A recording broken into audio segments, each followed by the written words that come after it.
Okay mga kaibigan, so ewan ko sa inyo, pero para sa akin, eto na ata ang best value smartphone of 2024. Yes, ngayong kaaga pa lang, ito na nga para sa akin ang rightful successor sa POCO X3 Pro. Ito nga ang POCO X6 Pro. Tanggalin ko muna dito sa box. Kung yung POCO F5 last year, na-release ata siya May of last year, if I remember correctly.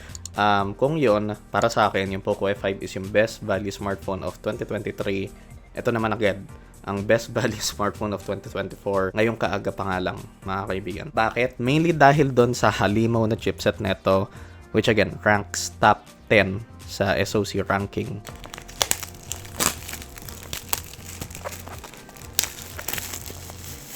So far expectations ko sa phone na to is siguro meron tong flagship level na OLED display 120Hz. Medyo messy siguro yung build. Camera siguro okay for a mid-range smartphone. Halimaw na performance and halimaw din na battery life since again this has a 5,000 mAh battery. And actually yes, as of making this video is pwede mo pa nito mabili for 15 to 40. Para sa 8GB to 56GB variant, yung gray version naman ngayon. Actually yung yellow din pala pero out of stock na. Yun sana yung gusto ko pero 6999 yung yellow variant neto on launch. So sa mga hindi nakakalam, yung yellow color option nitong POCO X6 Pro is parang faux leather finish siya. So, less prone to scratching siya. And if I'm not mistaken, itong black and gray na color option is glossy plastic siya, which, ano tayong nagawa. Yan talaga ang decision ng POCO. Unbox na natin to. So, yun na nga, POCO X6 Pro. Black, 8GB to 56GB. And honestly, kahit sa MSRP neto na 16,999 para sa 8GB to 56GB variant is sulit na sulit pa din yon, mga kaibigan. So of course, SIM ejector dito and may soft clear. Ay, hindi soft clear case. Hey, shoutout kay POCO. Wow. Simple lang pero ang ganda. Ay pa dito, designed by POCO. Again, shoutout nga kay POCO. It's not those soft clear TPU cases. Very, very nice matte finish and siya lang tutuwa. Yung phone itself and 67 watts of fast charging. And of course, ang Type A to Type C pa din. Ewan ko ba di pa din sila nagta-Type C to Type C pero hey, still 67 watts. It's good. Ako napapansin nyo pero medyo nanginginig kamay ko. Yeah, definitely yung feel na yon is plastic although it looks like glass. Yeah, yun lang. It looks like glass pero it's definitely plastic. But not gonna lie, it looks premium naman. And I can't actually verify if metal ba or plastic though. It looks like plastic. Pero kinda feels like metal yung frame niya. So sa back nga, isang ating triple cameras na i-ignore ko lang yung isa. Feeling ko ito yung dapat kong ignore kasi macro lens lang yan. So 64 megapixel main sensor, f1.7 with OIS yan. 8 megapixel ultra wide naman yung isa. Of course yung LED flash natin. And nakalagay nga dyan ang POCO branding and 64 megapixel OIS. And sa right side nga ng phone is ang power button natin, unfortunately doesn't double as a fingerprint scanner. So under display yung fingerprint scanner nito, which honestly I'm not the biggest fan of, pero yan, nice and clicky naman siya for the most part. Same goes for the volume rockers. Sa top naman ng phone, you have the top speaker grill for the dual stereo speakers, which I think works in conjunction with the earpiece speakers. Meron din tayong IR blaster. Not really something I use all that often, but it's nice to have. Secondary noise cancelling microphone sa left side. It's pretty clean, nothing here. And sa bottom ng phone, ang ating SIM card tray, main microphone, USB Type-C charging port, and bottom firing speakers. Well, single bottom firing speaker. Okay, so we do have room for dual SIMs. No micro SD card unfortunately, pero ganun talaga. And may rubber seal din tayo around the SIM card tray. So, IP54 certified actually itong POCO X6 Pro, not IP68. Take note. So, this can take a splash in the rain or in the shower pero don't submerge this. And ma-open na nga. And kagandahan dito is UFS 4.0 storage na to, mga kaibigan. Ang lupit. So, running on Android 14 na yan on Xiaomi's HyperOS.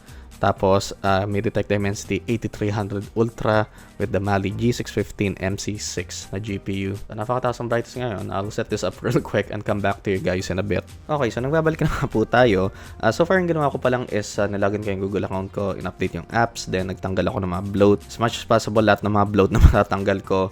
And nilagyan ko kagad ng Antutu kasi, you know, I have to. And chinarge ko na din sa 100% yung phone. I'm not sure, mukhang din yata makikita dito, pero meron actually tayong pre-installed na plastic screen protector which tatanggalin ko na ngayon. Sa lakas ko, napunit siya. And start na nga.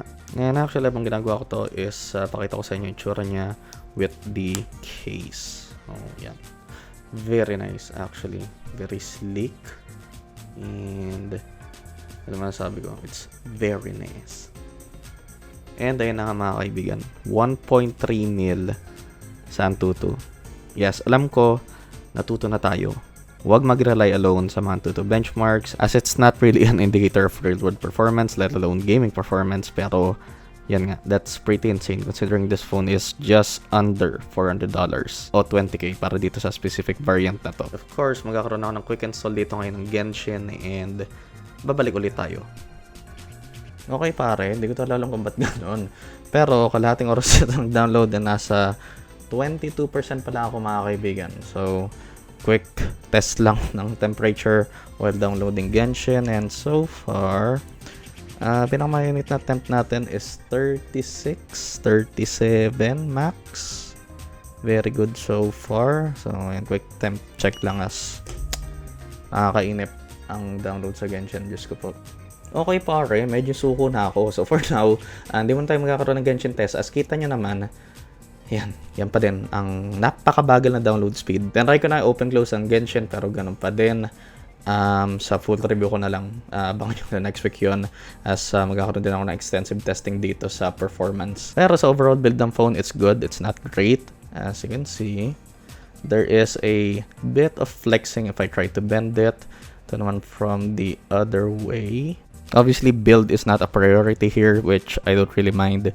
Good pa din naman yung build quality niya, it's not bad. Tapos ang display natin is a really good 6.67 inch na AMOLED, 120Hz yan, and ito yung resolution niya kasi ayokong sabihin yan. Covered under Corning Gorilla Glass 5, and actually, kung papansin niyo mga kaibigan, is napaka-sexy ng bezels niya. So, yan, yung side and top.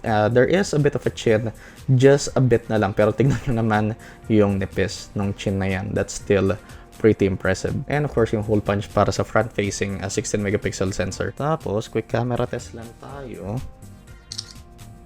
Quick selfie na din. Of course, yung thoughts ko sa camera quality nito on my full review. Tapos, isang natest ko dito kanina and quite impressive is yung dual stereo speakers nito. Ngayon ko lang yung mic dito. The thing that makes gaming phones so good at gaming also makes them really good at media and just being all around really good daily drivers. Now, I don't know about you, pero for me, I can't really do it justice as you're listening to this through my microphone, pero that's nice and loud and without much distortion at all. And of course, smooth and snappy yung phone so far, no complaints. Opening, closing apps is snappy. Yung pag-boot up kanina is actually quite fast. Of course, considering din nakaka-unbox ko lang neto, so ayun. And siguro masasabi ko sa battery life neto, yung 5,000 mAh na nandito, which, pag-alala ko ata nung gumawa ako ng video dito, is originally 5,500 milliamps ata to dapat. Ewan ko, basta yun, siguro average ko dito around 6 hours of screen on time with my typical medium to heavy use. Tapos with about 40% to 50% by the end of the day, that's actually excellent result if yun nga makukuha ko. But yeah, so far yan nga yung unboxing and first impressions ko sa POCO X6 Pro. Para sa akin, masabi ko na ngayon pa lang, this is the worthy successor to the POCO X3 Pro. Kahit hindi nyo mabili to sa early bird price niya na 15,240, kahit dun sa MSRP na 6999 para dito sa 6GB, 8GB to 56GB variant is napakasulit na nun. Lalo na dun pa lang sa chipset na makukuha mo dito. Pero of course, magkakalaman talaga sa full review ko neto, which is by next week. So, abangan nyo ngayon. Be subscribed for that. Of course, turn on notifications so you'll be updated on my latest videos. As always, leaving a like is the easiest way to support the channel. Thanks for watching and I'll see you guys in the next one. Peace. Flip a bag, now I'm serving a Tesla. Going back, shawty with me, I stepped up. GTA for the ops and no less stuff. Shawty born to be my angel, yeah, I'm blessed up. Cooking right up in the stew, got a cheddar fan. Yeah, I'm watching out for ops, yeah, they not my fan.